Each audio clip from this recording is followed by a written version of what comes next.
ఉంది భారతదేశంలో కాదు, ఆస్ట్రేలియాలో 2 హిందూ సనాతన గ్రామాలు రూపుదిద్దుకున్నాయి. శ్రీకృష్ణ భగవానుని ఆరాధనలో, గోవుల పోషణలో, గ్రామీణ వాతావరణంలో కృష్ణ భక్తి తత్వం పరిమళాలు వెదజల్లుతోంది. New Govardhana village, new Gokul village అనే 2 హిందూ గ్రామాలు ఆస్ట్రేలియా నేల మీద కృష్ణ నామాన్ని భక్తితో జపిస్తున్నాయి. భారతదేశం వెలుపల చాలా హిందూ దేవాలయాలున్నాయి. అయితే ఇలా భారతీయ రీతిలో 2 అచ్చమైన హిందూ సాంప్రదాయ గ్రామాలు నిర్మించబడ్డం, అది కూడా విదేశీయులే ఏర్పాటు చేసుకోవడం గమనించాల్సిన విషయం. ఇప్పుడు న్యూ గోవర్ధన గ్రామం చూద్దాం పదండి. ఆ పల్లె వాతావరణం గమనించండి. ఆవుల్ని తోలుకుపోతున్నారు. గోధూళి లేస్తే బాగానే ఉండును, కానీ అక్కడంతా పరిశుభ్రంగా ఉంటాయి కనుక రహదారుల మీద దుమ్ము లేదు. గోధూళి లేకపోయినా గోవులున్నాయి, గోపాలురు ఉన్నారు, గోపెమ్మలు ఆడుతున్నారు, అడ్డపంచెలు కట్టారు, ఉత్తరీయం ధరించారు, తలపాగా చుట్టారు, మేళం తాళం మ్రోగుతున్నాయి. కృష్ణనామాన్ని జపిస్తూ గ్రామ సంచారం చేస్తున్నారు. వచ్చిన వాళ్లు తాళానికి తగినట్టు పాదం కదుపుతున్నారు. ఎడ్లబండిపై కృష్ణుని మూర్తిని తీసుకువెళ్తున్నారు. దానికి గొడుగు పట్టారు. ఆ పక్కనే చామరము విసురుతున్నారు. మహిళలు భారతీయ సాంప్రదాయ వస్త్రధారణలో ఉన్నారు. ఆ మొత్తం వాతావరణం చూస్తుంటే ముచ్చటగా ఉంది. పశువుల కొమ్ములకు పువ్వులు చుట్టారు, మెడలో మువ్వలు కట్టారు. ఇప్పుడు న్యూ గోకుల గ్రామాన్ని చూసొద్దాం రండి. ఇక్కడ భక్తులు రాత్రంతా జగన్నాథుని భజనలో జాగరణ చేస్తూ ఉంటారు. బాలకృష్ణులు ఉన్నారు, గమనించండి. చిలిపి కృష్ణుడిగా ఉన్న ఆ చిన్నవాడు కృష్ణుడి మాస్క్ పెట్టుకున్నాడు, చూసారా? పిల్లల కేరింతల్లో సహజంగానే భగవంతుడుంటాడు. ఆ చిన్నారులు తమ ప్రాంతానికి ఎంతో దూరంగా ఉన్న దేశానికి చెందిన భారతీయ చింతనలో జీవిస్తుండడం కించిత్ ఆశ్చర్యంతో కూడిన, గర్వంతో కూడిన భావాన్ని కలిగిస్తుంది. మనం పరిశీలించడంలో అలసత్వం చూపిస్తున్నామేమో కానీ, లేదా సనాతనం అనగానే అదేదో గొడవ పెట్టుకునే మాటగా భ్రమపడుతూ ఎందుకొచ్చిన గొడవలే గమ్మునుందామని మాట్లాడక ఉన్నామేమో కానీ, సనాతనం అంటే స్థిరమైంది, ఏ నాటికి నిలిచి ఉండేది అయిన జీవన విధానమని, అదే ధర్మమని ప్రకటించుకోవడానికి బెరుకుపడాల్సిన పని లేదు. ఆ స్వచ్ఛత ఇదిగో ఆస్ట్రేలియాలో కనిపిస్తోంది. ఈ 2 పల్లెల్లో వికసిస్తోంది. ఆస్ట్రేలియా, ఐరోపా, అమెరికాలోని కొన్ని ప్రాంతాల్లో ఇలాంటి సనాతన హిందూ భారతీయ గ్రామాలు ఏర్పడుతున్నట్లు తెలుస్తోంది. ఆస్ట్రేలియాలోని ఈ న్యూ గోవర్ధనం, న్యూ గోకులం గ్రామాల కార్యక్రమాలు చూస్తే మనసు ఆనందడోలికలు ఊగుతుందని మీరే చెప్తారు. ఈ 2 గ్రామాల మధ్య దూరం 700 కిలోమీటర్లు. ప్రపంచంలో పలుచోట్ల ఇలాంటి గ్రామాలు మరిన్ని తయారవుతున్నాయి. అన్నీ కూడా కృష్ణా విలేజెస్ ప్రాజెక్టులో భాగంగా రూపొందుతున్నాయి. జగన్నాథుని భక్తి తత్వాన్ని ప్రసారం చేస్తూ సనాతన భారతీయ ధర్మాన్ని ప్రపంచానికి పరిచయం చేయడం ఈ ప్రాజెక్టు వెనుక ఉన్న ఉద్దేశం. హంగేరీలో ఉన్న హిందూ గ్రామాల్లోని హంగేరియన్ హిందువులు చీరలు ధరిస్తారు, ధోతీ కుర్తా ధరిస్తారు, ఆవులను పోషిస్తారు. ఆ గ్రామాల్లో ప్రజలు సనాతన భారతీయ ధర్మాన్ని అనుసరిస్తారు. ఆస్ట్రేలియాలోని ఈ 2 గ్రామాల్లో కూడా సనాతన ధర్మం అవలంబింపబడుతోంది. పర్వత ప్రాంతాల నడుమ పచ్చని పర్వతాల మధ్య 1000 ఎకరాల్లో విస్తరించిన గోవర్ధన గ్రామం చూస్తే మీరు నమ్మలేని అనుభూతిని పొందుతారు.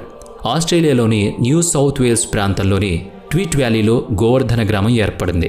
జగన్నాథునితో కలిసి గోవులతో సహా గ్రామ ప్రచారం, శంఖనాదం, మృదంగ వాదనం, తాళ లయలు, హరేకృష్ణ నామజపం, ఆ వెనుకనే సన్నాయి మేళం వింటుంటే ఆహ్లాదంగా అనిపిస్తుంది. హార్మోనియం, కంజీరా వాద్యాలు మొత్తం దృశ్యానికి తగిన శృతిని సమకూరుస్తున్నాయి. ఇది అక్కడ ప్రతిరోజు జరిగే ఒక కార్యక్రమం. శ్రీకృష్ణుని కీర్తిస్తూ పాటలు పాడడం మాత్రమే కాదు, ప్రతి ఏడాది జగన్నాథ రథయాత్రను నిర్వహిస్తారు. సనాతన హిందూ పండుగలన్నిటినీ వేడుకగా చేసుకుంటారు. గోవర్ధన గ్రామం ఉన్న చోట వ్యవసాయం చేసేవారు ఎక్కువగా ఉన్నారు. సహజంగానే రైతులు, గ్రామీణులు అయిన స్థానికులకు ఈ గోవర్ధన గ్రామం ఒక దర్శనీయ స్థలంగా మారింది. అది మెల్లగా ఆస్ట్రేలియాలోని వివిధ ప్రాంతాల్లో ఉన్న ఆస్ట్రేలియా వాసులకు సనాతన ధర్మం రీతుల్ని పరిచయం చేసింది. అందులోని ప్రకృతి తత్వాన్ని బోధించింది. ఇక్కడున్న భక్తి వేదాంత గురుకులంలో విద్యార్థులకు ప్రాచీన గురుకుల రీతిలోనే వేదకాలపు పద్ధతిలో పాఠాలు చెప్తున్నారు. సంస్కృత భాష నేర్పుతున్నారు. భగవద్గీతను వల్లివేయిస్తున్నారు. దైవం పట్ల సమర్పణ భావాన్ని అలవాటు చేస్తున్నారు. సేంద్రియ వ్యవసాయం, గోమాతను పాలించడం, ఆవు పాలతో తయారు చేయగలిగిన పదార్థాలు తయారీ నేర్పించడం, గోమయంతో ఎరువులు తయారు చేసి పంట పొలాలకు ఉపయోగించడంలో శిక్షణ నిర్వహించడం జరుగుతోంది. గోవర్ధన గ్రామంలోని కళాశాలల్లో ఏడాదంతా సనాతన భారతీయ నాగరికత, సంస్కృతి, సాంప్రదాయాల గురించిన వివిధ కార్యక్రమాలను రూపొందించి ప్రదర్శిస్తూ ఉంటారు. జ్యోతిష్యం, ఆయుర్వేదంలలో తప్పనిసరిగా శిక్షణ ఉంటుంది. ఇంతకీ ఆస్ట్రేలియాలో న్యూ గోవర్ధన గ్రామం రూపుదిద్దుకోవడానికి కారకులెవరో తెలుసుకోవాలి కదా. 1977లో ఇస్కాన్ భక్తుడైన సభాపతి దాస్ ఈ గ్రామాన్ని రూపొందించారు. అప్పట్లో $80,000 అమెరికా డాలర్లతో 850 ఎకరాల స్థలాన్ని కొనుగోలు చేశారాయన. ఇప్పుడు అది 1000 ఎకరాలకు విస్తరించింది. గోవర్ధన గ్రామానికి 700 కిలోమీటర్ల దూరంలో హటర్ వ్యాలీలో 500 ఎకరాల్లో రూపుదిద్దుకున్నది న్యూ గోకులం విలేజ్. 1988లో ఇస్కాన్ భక్తులు కలిసి నిర్మించుకున్న గ్రామం ఇది. ఈ గ్రామంలో గోవుల సంరక్షణకు అత్యధిక ప్రాధాన్యతనిస్తారు. ఆవులు, ఎద్దులకు ప్రత్యేక పశుశాలలున్నాయి. సేంద్రియ పద్ధతిలో వ్యవసాయం చేస్తారు. ఇది గ్రామ ఆర్థిక స్వావలంబనకు మూల సూత్రం. పశువుల ఉత్పత్తుల కోసం వాటిని హింసించరు, బాధ పెట్టరు, ప్రేమతోనే సాకుతారు, ప్రేమతోనే పాలు పితుకుతారు. కృత్రిమ పద్ధతులు అన్నవి లేవు. సహజ శైలిలోనే పశుపాలన సాగిస్తున్నారిక్కడ. ఆస్ట్రేలియాలో భారతీయ సనాతన హిందూ గ్రామాలు ఈ రెండే కాదు, మరొకటి ఉంది. దాన్ని బృందావన వ్యాలీ అని గాని, ద సేక్రెడ్ ఇండియా గ్యాలరీ అని గాని పిలుస్తారు. 13 ఏళ్ల కృషితో జగత్తారిణీ దేవిదాసి అనే కృష్ణ భక్తురాలు బృందావనం పేరిట ఈ గ్రామాన్ని నిర్మించారు. కృష్ణా విలేజెస్ ప్రాజెక్ట్ ద్వారా ఇస్కాన్ సహకారంతో రూపుదిద్దుకున్న సనాతన హిందూ గ్రామాలివి. జగన్నాథుని లీలా విశేషాల కీర్తనలతో, కృష్ణ భక్తి తత్వ బోధనలతో రూపొందిన జనహితం, పర్యావరణ హితం, ప్రపంచహితం కోరుకుంటూ నిర్వహించబడుతున్న స్వచ్ఛమైన గ్రామాలివి.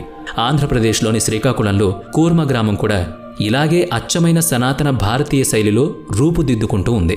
వినే ఉంటారు కదా మీరు. అటువంటివే ఈ అంతర్జాతీయ భారతీయ సనాతన హిందూ గ్రామాలు. నిర్మలమైన సంస్కృతి సాంప్రదాయాలకు నెలవులు. వివరాలు ఆసక్తికరంగా ఉన్నాయి కదూ. మీకు తెలిసిన విశేషాలను మాతో